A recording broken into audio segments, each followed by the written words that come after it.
guys, welcome to Toss and Talk.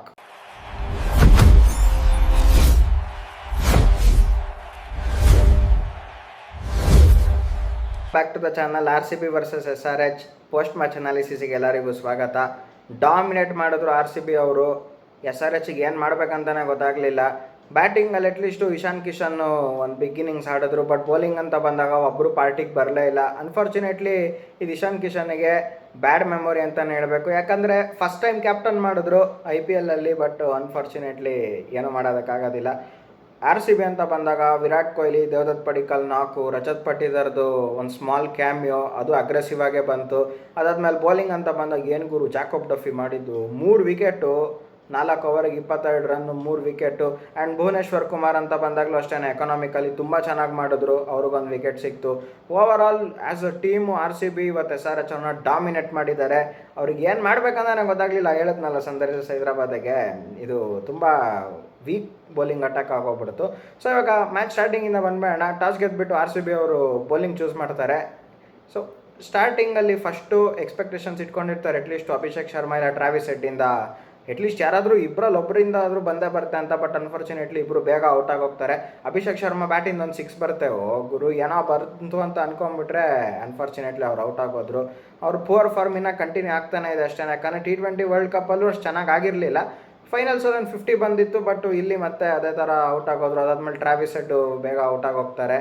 ಅದಾದಮೇಲೆ ಇಶಾನ್ ಕಿಶನ್ ಬರ್ತಾರೆ, ಒಂದು ಸ್ಟ್ಯಾಂಡಿಂಗ್ ಕೊಡ್ತಾರೆ ಇಶಾನ್ ಕಿಶನ್ನು. ಅವರೊಬ್ಬರೇ 38 ಬಾಲ್ಸಿಗೆ 80 ರನ್ ಸ್ಕೋರ್ ಮಾಡಿರೋದು, 8 4 5 6 ಅವರು ಚೆನ್ನಾಗಿ ಆಡ್ತಾರೆ. ಅದಾದಮೇಲೆ ನಿತೀಶ್ ಕುಮಾರ್ ರೆಡ್ಡಿನೂ ಬೇಗ ಔಟಾಗಿ ಹೋಗ್ತಾರೆ. Actually Ishan Kishan and Heinrich ಕ್ಲಾಸನ್ನು ಇವರಿಬ್ಬರದು ಪಾರ್ಟ್ನರ್ಶಿಪ್ ತುಂಬ ಚೆನ್ನಾಗಿ ಬರುತ್ತೆ. ಇಶಾನ್ ಕಿಶನ್ ಆದಮೇಲೆ ಇನ್ಯಾರ್ದು ಅಷ್ಟು ಬಿಗಿನಿಂಗ್ಸ್ ಅಂತ ನಿಂತ್ಕೊಳ್ಳೋದಕ್ಕಾಗೋದಿಲ್ಲ ಯಾರಿಗೂ. ಅಲ್ಲಿ ಎಂಡಲ್ಲಿ ಅನಿಕೇತ್ ವರ್ಮಾದು 18 ಬಾಲ್ಸಿಗೆ 43 ರನ್ಸ್ ಬರುತ್ತೆ, ಅವರು 4 6 3 4 ಹೊಡಿತಾರೆ. ಬಟ್ ಅದಾದಮೇಲೆ ಆ್ಯಕ್ಚುಲಿ ಹೆನ್ರಿ ಕ್ಲಾಸನ್ನು 31ಗೆ ಏನು ಔಟ್ ಆಗ್ತಾರೆ. ಆ್ಯಕ್ಚುಲಿ ಅದು ಔಟ್ ಇಲ್ಲ ಅಂತ ಅವ್ರ ಪ್ರಕಾರ, ಬಟ್ ಅಂಪೈರ್ ಔಟ್ ಅಂತ ಕೊಟ್ಟರು. ಅದೊಂಥರ ಸ್ವಲ್ಪ ಏನು ಡಿಸಿಷನ್ ಅಂತ ಗೊತ್ತಿಲ್ಲ. ಯಾಕಂದರೆ ಆ್ಯಕ್ಚುಲಿ ಅದು ಕರೆಕ್ಟಾಗಿ ಅಂಪೈರ್ ತೋರಿಸಿದ ಪ್ರಕಾರ ಕ್ಯಾಮ್ರಾ ಆ್ಯಂಗಲಿಂದ ಅದು ಔಟೇನೆ. ಬಟ್ ಕೆಲವೊಬ್ರು ಹೇಳ್ತಾ ಇದ್ದಾರೆ ಇಲ್ಲ ಅದು ಬೌಂಡ್ರಿ ಲೈನಿಗೆ ಟಚ್ ಆಗಿತ್ತು, ನಾಟ್ ಔಟ್ ಅಂತ. ಸೊ ಬಟ್ ಇವಾಗ ಗೇಮ್ ಮುಗ್ದಿರೋದ್ರಿಂದ ಅದು ಔಟ್ ಅಂತಲೇ ಲೆಕ್ಕ, ಅದೇನು ಮಾಡೋದಕ್ಕಾಗೋದಿಲ್ಲ. ಸೊ ಓವರ್ ಆಲ್ 3 ಜನ ಇವ್ರದ್ರಲ್ಲಿ ಆಡಿದ್ದಷ್ಟೇ. ಮೇಯ್ನಾಗಿ ಇಶಾನ್ ಕಿಶನ್ನು, ಅದಾದಮೇಲೆ ಹೆನ್ರಿ ಕ್ಲಾಸನ್ನು, ಅನಿಕೇತ್ ವರ್ಮಾ ಆಡಿರಲಿಲ್ಲ ಅಂದಿದ್ರೆ ಇನ್ನೂ ಕಷ್ಟ ಆಗಿರೋದು.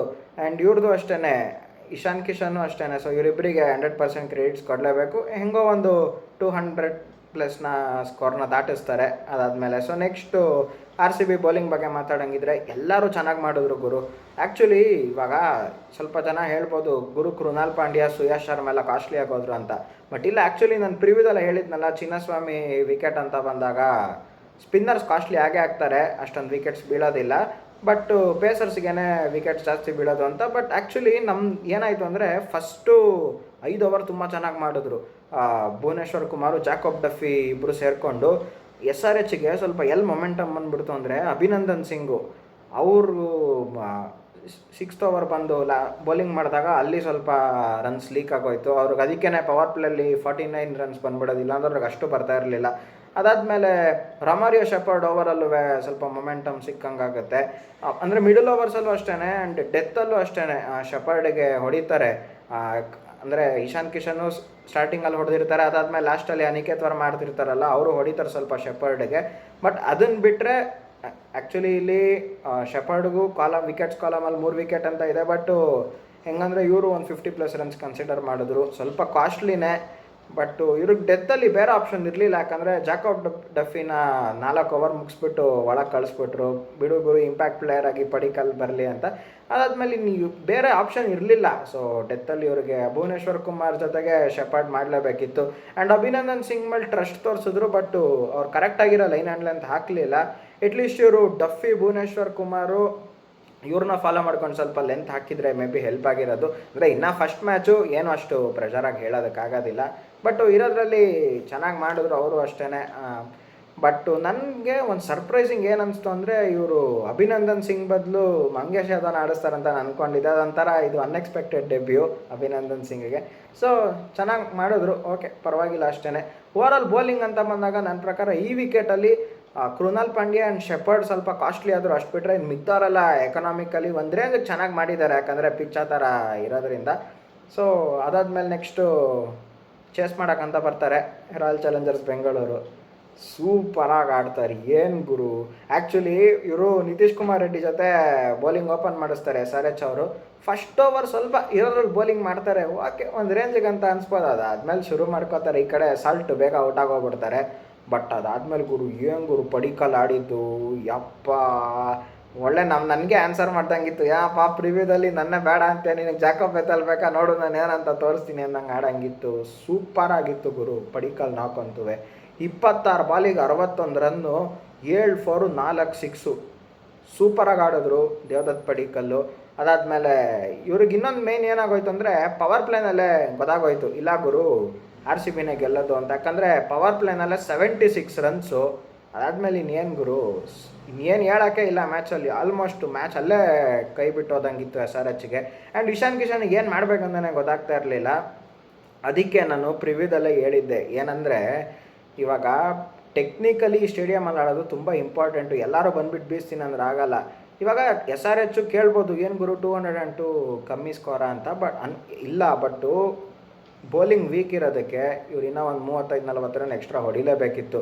ಅಟ್ಲೀಸ್ಟ್ ಅಭಿಷೇಕ್ ಶರ್ಮಾ, ಟ್ರಾವಿಸ್ ಇಬ್ಬರಲ್ಲಿ ಒಬ್ಬರಾದರೂ ಸ್ವಲ್ಪ ಆಡಿದರೆ ಇನ್ನೂ ಒಂದು 20-30 ರನ್ ಎಕ್ಸ್ಟ್ರಾ ಹೋಗಿರೋದು. ಬಟ್ ಏನೋ ಮಾಡೋದಕ್ಕಾಗೋದಿಲ್ಲ. ಆ್ಯಂಡ್ ನೆಕ್ಸ್ಟು ಅದಾದಮೇಲೆ ಪಡಿಕಲ್ಲು ಔಟಾಗಿ ಹೋಗ್ತಾರೆ. ಹರ್ಷ್ ದುಬೆ ಬಂದುಬಿಟ್ಟು ಒಂದು ವಿಕೆಟ್ ತೆಕ್ಕೊಡ್ತಾರೆ SRHಗೆ. ಅದಾದಮೇಲೆ ನೆಕ್ಸ್ಟು ರಜತ್ ಪಟ್ಟಿದಾರ್ ಬರ್ತಾರೆ. ಸೂಪರಾಗಿ ಆಡ್ತಾರೆ ಅವ್ರು, ಏನು ಗುರು 11 ಬಾಲಿಗೆ 31 ರನ್ನು, ಚೆನ್ನಾಗಿ ಆಡಿದ್ರು ಆ್ಯಕ್ಚುಲಿ. ಅದಾದಮೇಲೆ ಅವ್ರು ಔಟ್ ಆಗ್ತಿದ್ದಂಗೆ ನೆಕ್ಸ್ಟು ಇನ್ನೇನು ಜಿತೇಶ್ ಶರ್ಮಾ ಅವ್ರು ಹೊಡೆಯೋಕ್ಕೆ ಹೋಗ್ತಾರೆ. ಅವ್ರೇನು ಸ್ಟ್ರಗಲ್ ಮಾಡ್ತಾರೆ ಅಂತೇನು ಹೇಳೋದಿಲ್ಲ, ಅವರು ಔಟ್ ಆಗ್ತಾರೆ. ಹೊಡೆಯೋಕ್ಕೆ ಹೋಗೇನೆ ಫಸ್ಟ್ ಬಾಲ್ ಔಟಾಗಿ ಹೋಗುತ್ತೆ. ಆವಾಗ ಅನಿಸುತ್ತೆ ಮೇ ಬಿ SRHಗೆ ನಾವು ಅಂದರೆ ಕೆಲವೊಬ್ರು ಹೇಳ್ತಾಯಿದ್ರು ಆವಾಗ ಮ್ಯಾಚ್ ಒಳಗೆ ಬರ್ಬೋದಾ ಅಂತ, ಎಲ್ಲಿ ಮುಗ್ದೋಗಾಗಿತ್ತು. ಅದಾದಮೇಲೆ ವಿರಾಟ್ ಕೊಹ್ಲಿ ಮ್ಯಾಚ್ನ ಮುಗಿಸ್ಕೊಡ್ತಾರೆ. ಅಲ್ಲಿ ಟಿಮ್ ಡೇವಿಡ್ ಬಂದುಬಿಟ್ಟು ಒಂದು ಸ್ಮಾಲ್ ಕ್ಯಾಮಿಯೋ ಥರ ಆಡ್ತಾರೆ ಅಷ್ಟೇ. ವಿರಾಟ್ ಕೊಹ್ಲಿ ಸೂಪರಾಗಿ ಆಡಿದ್ರು ಇವತ್ತು ಅಷ್ಟೇ. 38 ಬಾಲಿಗೆ 69 ರನ್ನು, 5 4 5 6. ಸೂಪರಾಗಿತ್ತು ಕೊಹ್ಲಿ ಬ್ಯಾಟಿಂಗ್ ಆಡೋದಕ್ಕೆ.